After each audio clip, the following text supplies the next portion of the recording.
Hello and welcome to Sport This Morning. I'm Cecilia Amogbe. Thanks for joining us. It's the last edition of the show for the week.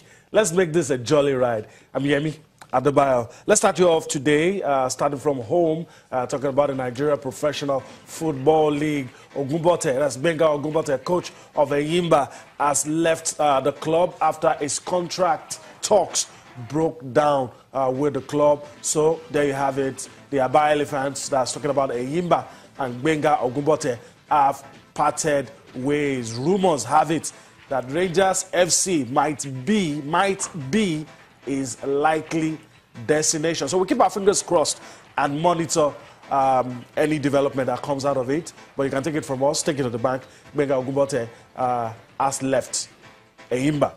All right, we move on and talk to you about this man you have in your picture, former player of the club. Edith Agoye replaces Fatai Amoho and he becomes the new coach of the Oluyole Warriors. Don't forget that they have been relegated to the Nigeria National League, but this is the direction the club wants to go now, and Edith Agoye is the man at the helm as we speak.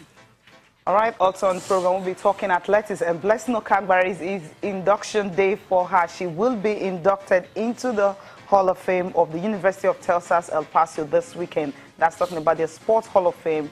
And she will be inducted along with 4 other top athletes who reel out their achievements during the program.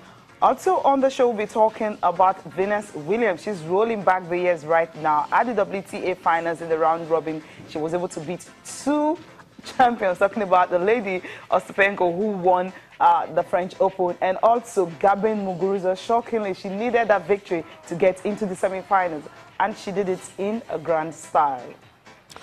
Yeah, that's it. Like you said. Start up. Yeah, surely. Definitely. I think Venus Williams, you know, at first, you know, we said we have a very soft spot for her simply because of her achievements over the years and also at her age. I mean, 37, you know, you're facing a world number 1, I mean, former world number 1, then you're having this particular, or rather a stunning victory. Because the first set, when it went into tie breaks, I felt, okay, maybe she would just lose it because both of them needed, you know, the game to get into the semis. And Venus had on 7-5 first set, and the second one was more like a stroll, but then it was also not so easy for her.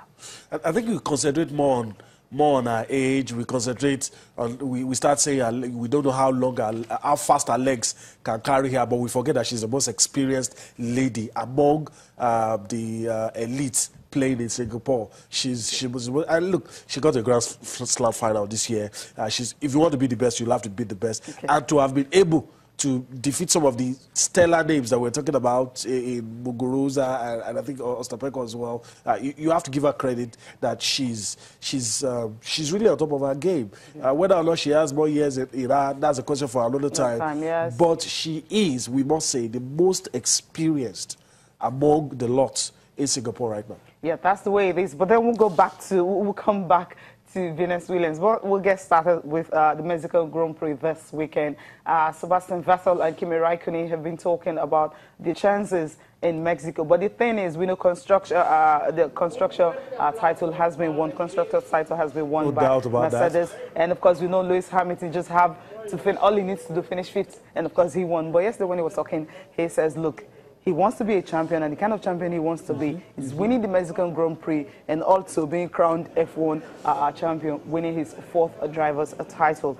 Another thing is, how well can the likes of Kimi Raikkonen and Sebastian Vettel go in Mexico? You talked about the fact that this particular racetrack favors a Ferrari. Suited to them, and they were expected to win. 1 or 2 of the races that Vettel was not able to win earlier, we also said they were suited to them. And unfortunately, one of the races, they didn't finish the other, you know, and an incident knocked him off. But this one, even people in the Mercedes team are afraid of this track because of 1 or 2 issues, and you know they feel that their car, I mean, you have to be able to bend the car, and some other technical issues, and they're thinking the car that they have right now may not be able to do that, and that puts the advantage in the hands of Ferrari. And the guys are saying, look, we'll take this advantage, whether or not you will have any bearing on the title race. is another thing. But then we must admit that the track is better suited to the guys in Ferrari.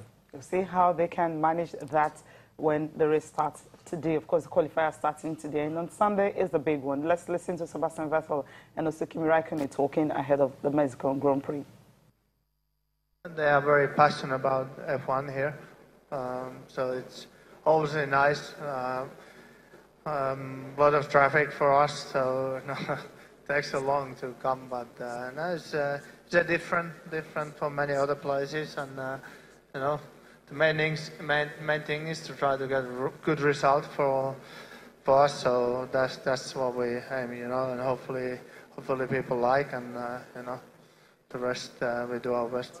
Generally, the atmosphere is very warm. People are very, open, and in general, I think we share the passion for Ferrari. So it's a big family, and nice to be part of. Yeah, in the end, we travel, a lot. We spend a lot of time together. So I think it's true to say that, despite the fact that we're a big team, it's still a family.